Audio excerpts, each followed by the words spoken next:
Magandang araw.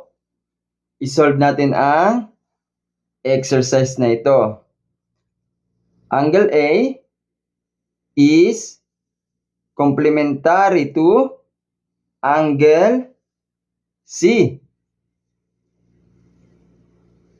AC is a line. So ano ba ang complementary angle?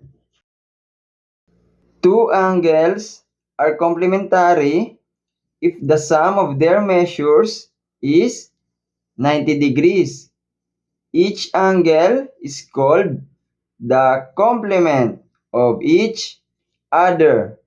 So example, angle A plus angle B is 90 degrees. Angle A is complementary to angle B, or angle B is complementary to angle A.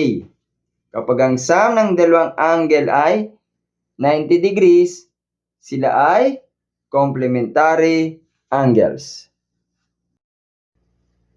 A is complementary to C. Complementary angles, ang sum nila ay 90 degrees.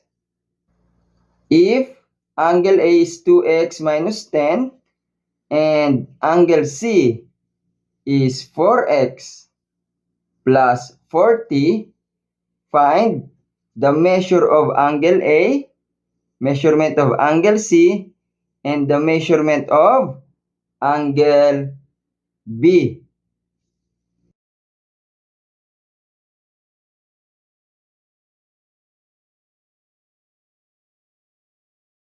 Substitute natin ang angle A ng 2x minus 10 at substitute natin ang angle C ng 4x plus 40. Complementary angle sila equals to 90 degrees.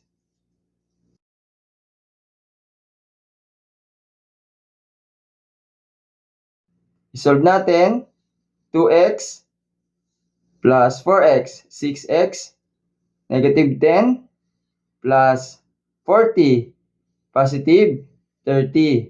6x plus 30 is equal to 90 degrees. Solve for x. Nilipat natin ang 30 sa kabila. Plus 30 magiging minus 30.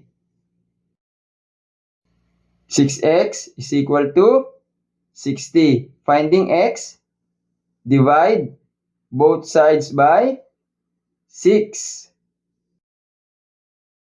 Therefore, x is equal to 10 degrees.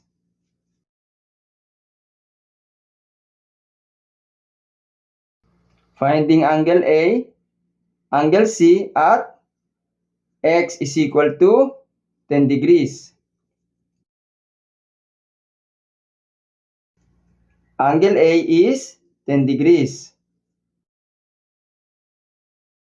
Angle C is 80 degrees.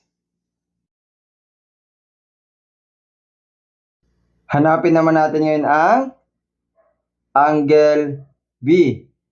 Given na ang line AC. Dahil ang angles A, angle B, angle C ay nasa straight line, ang angles nila ay equal sa 180 degrees.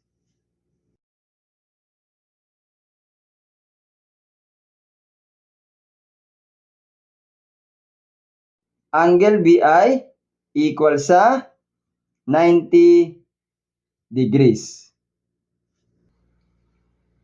Para sa iba pang mga topic, basahin ang description.